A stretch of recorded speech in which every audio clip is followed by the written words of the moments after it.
What did the gaming department look like There wasn't when one. you first started? There was.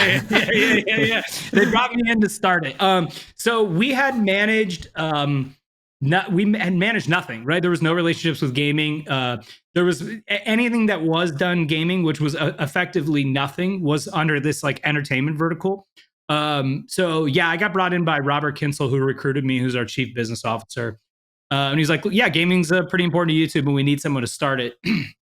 He reached out to me because I was at Machinima, which you were talking about. And while at Machinima, I used to write these like Jerry Maguire-esque commission statements to YouTube where I just would like rant and write these run-on sentences that would go on forever about all the stuff YouTube should be doing around gaming. And I would send it to Machinima's partner manager, who inevitably would go on to be Robert Kinsel, our chief business officer, his chief of staff. And so I'd write these things about all the stuff that they're doing wrong, like why they should be investing time and energy into live streaming, why we ended up partnering with Twitch. While I was at Machinima, we partnered with Twitch, all this stuff, right? And they're losing the gaming audience. And so I think what happened was he's like, all right, we need to start a gaming vertical. Like, get that guy that was annoying as hell, that had all the answers about what we should or shouldn't be doing with gaming. And that's kind of how I got hired. And 13, 14 interviews later, they're like, great, go start gaming on YouTube. And that's kind of how it started. Man, that's crazy. It's also a good just lesson in like persistence and adding value and like, doing something before you even had the job. I think is awesome. I'm curious for you is, obviously gaming continues to grow, but like just for people who are like listening, like where was gaming in 2014? Like obviously it was still big, but like I don't think it was nearly as big as it is today. Like just like maybe some context there would be super helpful. Oh no, definitely. I mean, we doubled the size of gaming in the last 2 years. So you can only imagine where it was in 2014. I mean, gaming had always been big on YouTube, right? Even if you look back to like 2010, where Minecraft and Call of Duty gaming videos were really prominent, the launch of the Dazzle capture card back in like, circa 2009, 2010 really like started to put out this volume of gaming video on the platform.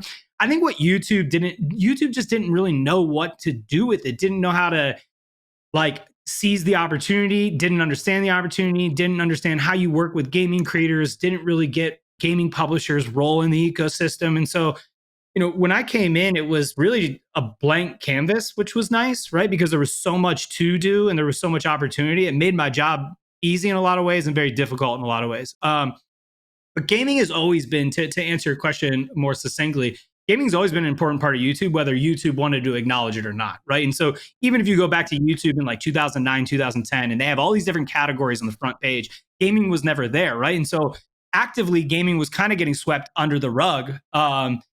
And as we started to build it out and realize the opportunity, I think that's where it became its own focus. I have to give Susan a lot of credit, our CEO. She really championed it and was like, this is an important business and we need to focus on this business and it's highly specialized. And so, she was always a big supporter of establishing and getting the gaming vertical going. And so when she became the CEO of YouTube, that's really where gaming got brought up to the forefront from just a company-wide initiative. So you guys actually, and I love that you guys do this. So every year you come out with the top games, and I think it's just based on watch time. So when you started in 2014, as now into 2020, has that changed, or is it just Minecraft just continuing to dominate?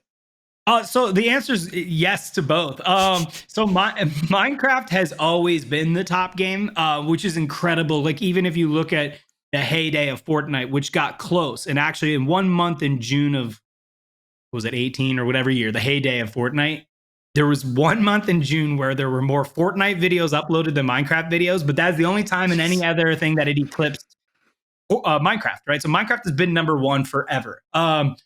There are really consistent through lines of League of Legends, Grand Theft Auto, these games that have been around 5+ years that continue to be at the top. Other than that, there's a lot of mix that happens. I would say those global lists are great because they appreciate some of those games that really touch all parts and all different types of gamers and all different types of culture. What I always find most fascinating are the regional trends or country level trends, which vary greatly. Now, before you even ask the next question, which is funny about that, Minecraft still is the top in all of those. Obviously, in order for it to have an aggregate of 200 billion views, it needs to be prominent everywhere, and it is. Yeah. There's no other place where Minecraft's not number one. It's astonishing, to be honest with you.